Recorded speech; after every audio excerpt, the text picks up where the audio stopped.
I've not seen this, so we're watching this together as friends on the internet. Okay, so in the Patrick case, if you don't remember, he is suing the city of Wisconsin, the police department, and several actual uniformed officers for civil rights infringements. In regards to him having been called, having emergency responders called to his house, I think by his number like 50 plus times. So he sued, and he's actually made it past the first hurdle. The judgment here was just that. To say, response: defendants lack information as to whether the acts qualify as domestic terrorism and lack information about who is carrying out the alleged campaign of domestic terrorism. Defendants lack knowledge or information sufficient to form a belief about who is committing the swatting. So this is the police saying that they don't know who's swatting him or doing what, and they don't know if it would constitute domestic terrorism.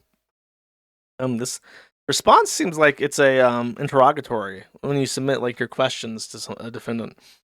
The police are unwitting actors, and I think what ended up happening with this is that they ended up dropping his complaints against the city itself, but he still has outstanding, like his case is still good to go against a bunch of the I think the police officers and also the sheriff's department, and I think one charge stuck with the actual city. So Tomlinson's actually making good progress on his civil lawsuit for the swatting stuff, and quite frankly, he's in the right. I'm gonna say it. If the police know that he's getting swatted over and over again, and they're still sending people over, they're still putting him in handcuffs, and they're putting him in duress at random hours of the night, and they're not doing anything proactive to stop this from happening, they're at fault.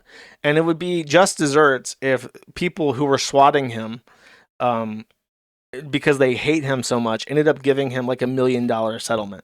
Like that's just desserts. That's fair. Like if you're gonna with somebody like this using the police, and they're gonna be complicit in it, and you're just trying to hurt him, and then he ends up as a winner as a result of it. Like there you go. There's a reason why the Kiwi Farms does not tolerate any of this bullshit, and you never know how this ends up. You don't want to around with it. You don't want to see this happen. Um, He told the officers to leave, but they refused. Response: admit, but further, defendants affirmatively allege that Patrick was unreasonably loud, boisterous, appeared to be intoxicated, and was otherwise disorderly while hurling insults at officers. The injuries or damages, if any, sustained by plaintiff were caused by the whole or in part by the acts of omissions of the plaintiffs. Despite this, officers pointed guns in her face, ordered her out of the home, and then searched the home. Response: defendants lack information and knowledge sufficient to form the belief as to whether Nikki and Patrick thought and therefore deny. Yeah, these responses are bad. They're like copy paste and they don't make sense. Yeah, the cop attorneys are like the corrupt union police officers and their attorneys in Milwaukee. They don't have an attorney that can actually answer these. I'm just saying, I don't like Patrick and he hates me, but if you're swatting somebody, the comeuppance is that he wins. Nikki Robinson and Patrick Tomlinson are the targets of vicious campaigns of domestic terrorism carried out at the hands of bullies. We can't save. We know this is terrorism. For a moment, Nikki and Patrick thought the madness was in. That's a bad interrogatory. Nikki has called the FBI, telling them the same thing. We don't know that.